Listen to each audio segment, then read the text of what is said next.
Nah, bismillah afan Ustaz, ana mau bertanya, apa hasil dari pertemuan atau datangnya asatidzah ke Jember? Nah, beberapa waktu lalu. Jawab atau tidak? Hah? Nah, ya. Barakallahu fikum. Eh, intinya alhamdulillah jazahumullahu khairan, kita berterima kasih kepada asatidzah yang alhamdulillah waktu itu meluangkan waktunya untuk mau berziarah ke Al-Ustadz Luqman hafizahullahu taala di Ma'had ya Minhajul Athar, dan alhamdulillah terjadi pertemuan, perbincangan. Nah, ya, yang mana pada pertemuan tersebut ada nasihat, karena ada pertanyaan yang lain ya yang disampaikan, apakah betul bahwa pertemuan Jember itu adalah pertemuan di mana asatidzah membawa nasihat untuk Ustadz Luqman. Jadi Ustadz Luqman sedang dinasihati. Nah, maka anak katakan alhamdulillah iya benar. Nah, Ustadz Luqman dinasihati, ana juga dinasihati, Ustadz Ruwaifi juga dinasihati, dan asatidzah yang membawa pun juga dinasihati semua. Kita dengarkan itu nasihat bersama-sama. Alhamdulillah. Semuanya, dan nasihat itu juga untuk semua salafiyin. Nah, dan ada apa dengan nasihat ya? Ikhwani. Emangnya kalau orang dinasihati itu buruk? Kan justru baik. Ketika ada seseorang yang menasihati seseorang, ada seorang guru menasihati muridnya, berarti ini menunjukkan dan membuktikan kasih sayang seorang guru tersebut kepada muridnya. Ada apa dengan nasihat? Jangan anti. Justru itu yang kita cari. Kan begitu. Jazakallahu khairan Syekhuna Abdullah Ibn Abdurrahim Al-Bukhari memberikan nasihat, dan itu salah satu bukti kepedulian beliau dan kasih sayang beliau kepada kita semua, kepada asatidzah, Ustaz Luqman dan juga asatidzah yang lainnya. Nah, ya. Jadi alhamdulillah hasilnya, nah, pertemuan itu yaitu kita mendengarkan nasihat, kita berbincang. Nah, kemudian juga di situ intinya nasihatnya Syekh, poin pentingnya dan poin intinya adalah sama. Nah, untuk bahu-membahu, saling mendukung, ya,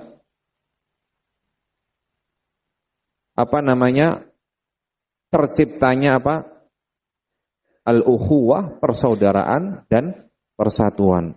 Lebih mementingkan urusan dakwah dan meninggalkan kepentingan-kepentingan pribadi. Untuk saling berkomunikasi, bertemu, berziarah. Nah, itu sama dengan sebelumnya. Jadi inti nasihat itu adalah sama.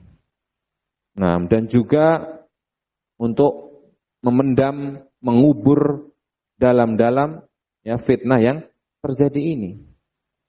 Betul-betul dikubur. Artinya apa? Menempuh sebab-sebab yang akan mengakhiri fitnah tersebut.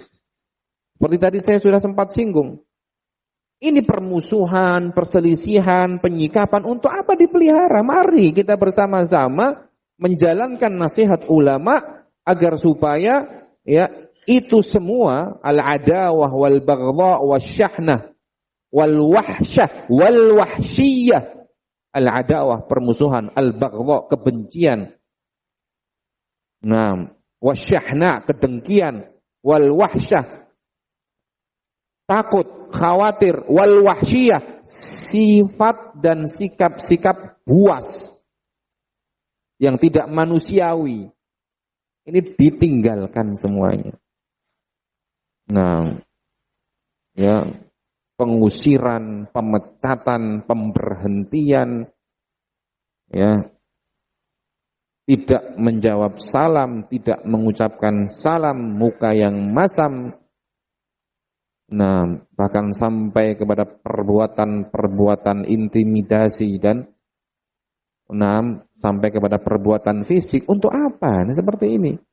Ini ditinggalkan, kita hilangkan bersama. Ayo bersama-sama kita jangan membuat syaitan tertawa, terbahak-bahak, dan mendapatkan penghargaan dari iblis.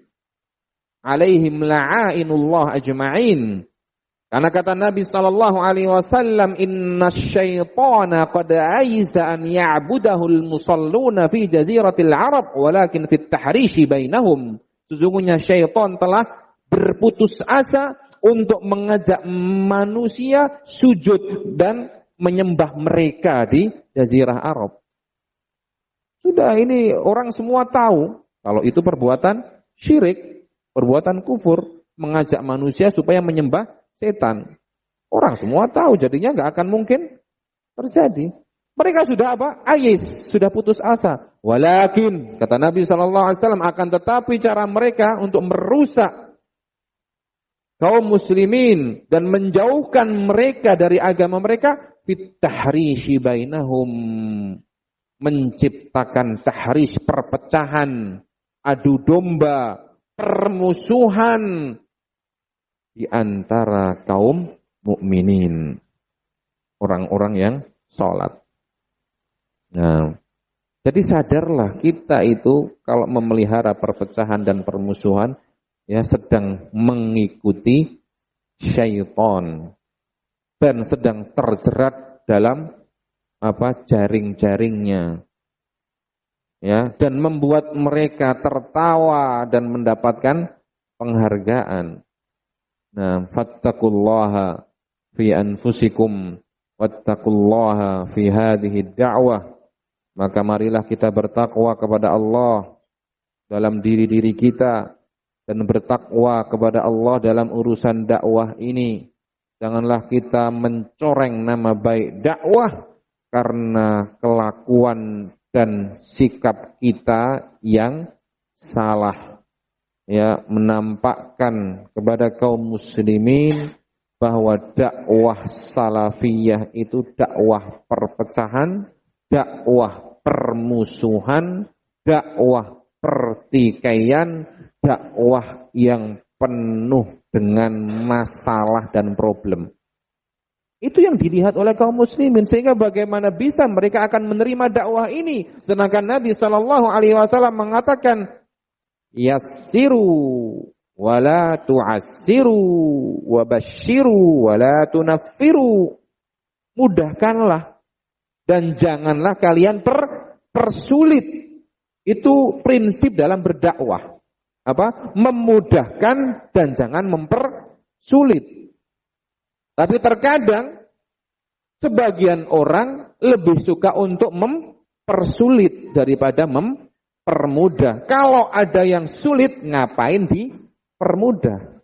Dibalik prinsipnya, kita cuma mau ketemu, kita mau ukhuwah, menghindar sana ke sini. Untuk apa ya ikhwan? Kita selalu membuka pintu kalau mereka mau datang, ahlan wasan, ayo bersama-sama kita bergabung bersatu untuk memerangi musuh-musuh kita yang hakiki, yaitu syaitan dari kalangan al-jin wal ins. Syaitan dari kalangan jin dan manusia. Nah, jadi itu prinsip dakwah, yassiru wala tu'assiru, mudahkanlah dan janganlah dipersulit, jangan dibalik. Kalau ada yang sulit, ngapain dipermudah?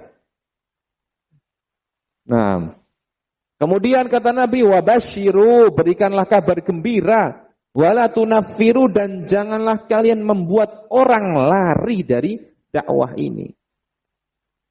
Antum bisa bayangkan kalau ternyata kita menjadi sebab orang lari dari dakwah. Artinya kita menjadi penghalang orang dari mendapatkan kebenaran. Ancamannya berat. Dan ini salah satu sifatnya ahlul kitab. Ya ahlul kitab, qul ya ahlul kitab, lima tasudduna an sabilillahi man amana tabaghunaha iwaja wa antum syuhada. Wahai ahlul kitab, Kenapa kalian menghalang-halangi manusia dari kalangan orang yang beriman, dari jalan Allah, dari kebenaran, dari dakwah? Kalian menginginkan kebengkokan di dalam agama ini. Padahal kalian tahu dan menjadi saksi bahwa agama ini agama yang benar dan agama yang lurus. Nah, kita jadi sebab orang lari dari dakwah, kita akan mendapatkan dosa. Nah, maka tinggalkan perbuatan-perbuatan yang tidak bermanfaat ini. Tinggalkan cara-cara sampah ini. Ya, kita semua bertaubat, masing-masing dari kita bertaubat kepada Allah, membersihkan ya hati kita, menjernihkan pikiran kita, menghilangkan kedengkian, hasad, kebencian, ketidakenakan, kesakit hatian, ini semua dihilangkan ya ikhwan. Karena itu sifatnya ahlul jannah, wa naza'na ma fi sudurihim min ghillin ikhwana ala sururin mutaqabilin. Kata Allah Subhanahu wa taala, dan kami telah cabut apa yang ada dalam kalbu mereka dari kedengkian, hasad. Nah, ikhwana, mereka saling bersaudara ala sururin, di atas dipan-dipan dan singgasana mereka, mutaqabilin, berhadapan. Enaknya kalau kita bersaudara. Nah, kalau kita bersaudara, bersatu ya ikhwan, ya, antum makan lontong hanya sama sambal enak sekali. Bersama-sama, iya atau tidak? Makan sambal dan lontong, Masya Allah nikmatnya. Tapi kalau antum bermusuhan, bertikai, ketika ketemu padahal nih makan apa? Nasi lemak, rendang, ataupun bakso, tapi rasanya tidak enak. Aduh, ini cepat pengen pergi ke apakah? Kayak gini mau dipelihara, apa untungnya? Nah, ya, jadi nasihatnya Syekh adalah sama, dan ada nasihat-nasihat yang lain yang itu khusus untuk asatidzah. Pada intinya kita semua yang salah juga harus rujuk. Nah, alhamdulillah. Nah, saling tawasul, berhubungan, berziarah, berkunjung, duduk bareng. Nah, semuanya alhamdulillah ada nasihatnya. Nah, ya, barakallahu fiikum. Mungkin ini yang dapat ya kita sampaikan pada pagi hari ini. Semoga Allah Subhanahu wa taala memberikan taufik dan hidayah kepada kita semua supaya kita bisa terus istiqamah di dalam berpegang teguh dengan manhaj ini sampai akhir hayat kita, dan kita akan dibangkitkan oleh Allah Subhanahu wa taala ma'an nabiyyin was-siddiqin wasyuhada'i was-salihin wa hasuna ulaika rafiqa. Allahumma amin. Wa akhiru da'wana anil hamdulillahi rabbil alamin wa sallallahu wa sallama wa baraka ala nabiyyina Muhammadin wa ala alihi wa sahbihi ajma'in.